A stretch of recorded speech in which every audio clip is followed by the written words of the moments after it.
Brought to you by Agilus Diagnostics.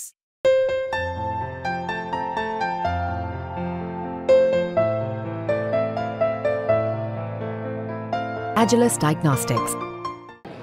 जरांगेने आमच्या नेत्यांबद्दल बोलू नये.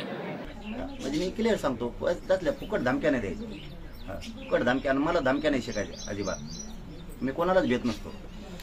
सलोखा बिघडलाय, जाती जातीमध्ये तेढ निर्माण झालाय आणि काही सरकारला आव्हानं देत आहेत. मी जर म्हणलो ना मराठवाड्यात येऊ नका, तर कोकणात सुद्धा येऊन द्यायचे नाही तुम्हाला. कोकणात प्लॅनिंग मी तुम्हाला देणार ना, तारीख देणार, वेळ देणार. 2-4 पत्रकारांची गाडी आहे माझ्याबरोबर. आपलं नाव पाहिजे घेतो मी. आता वाचताय ना, जे वातावरण बिघडलंय, सलोखा बिघडलाय, जाती जातीमध्ये तेढ निर्माण झालाय आणि काही सरकारला आव्हानं देत आहेत. ते बघूया काय आव्हानं देत. जरांगेनं थेट आव्हान दिलं आज आपल्या भाषणामध्ये. आपण आजच्या सभेत भाषणामध्ये जरांगेनं थेट आव्हान दिलं, त्याच्या मागचे नेमकी पार्श्वभूमी काय? पार्श्वभूमी काय नाही. जरांगेने आमच्या नेत्यांबद्दल बोलू नये. देवेंद्र फडणवीस यांच्यावर बोलू नये. देवेंद्र फडणवीस हे पक्षाचे आहेत, भाजपचे नेते आहेत. किंवा त्यांच्यावर बोललं तर आम्ही बोलणारच. मी म्हणलं का दादानी मराठवाड्यात यायचं नाही, ते मला बघून घेणार म्हणजे ही कोणती धमकी? मी म्हणलो का त्यांना तुम्ही मराठवाड्यात यायचं नाही, तुम्हाला बघून घेतो. तुम्ही काय बघणार आहेत मा? हे बघा, मी तुमचा आदर करतो प्रत्येक वेळेस.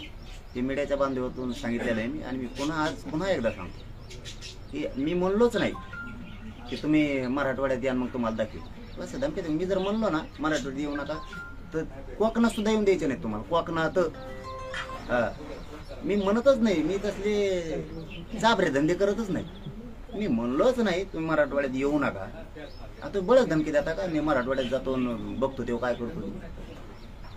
मी बघायला लागलो तर लय फजिती होईल सगळ्यांची, लय फजिती होईल. हो, कोकणात सुद्धा. पण मी असलं इतके छिचुरे चाळे करतच नाही. कारण आम्ही त्यांना मानतो, दादा म्हणतो मी त्यांना, कारण त्यांना मानतो. त्याच्या पाठीमाग काहीतरी असेल ना, मानतो म्हणल्यानंतर. आणि मी वेळोवेळी सांगितलेले निलेश साहेबांनी त्यांना समजून सांगावं, मी त्यांच्यावर कधीच बोलत नाही. आजही सांगतो पुन्हा की त्यांना समजून सांगावं, मी त्यांच्यावर बोललेलो नाही, बोलत नाही. मग मी बोलायला लागलो तर मग मी आखाडणार नाही.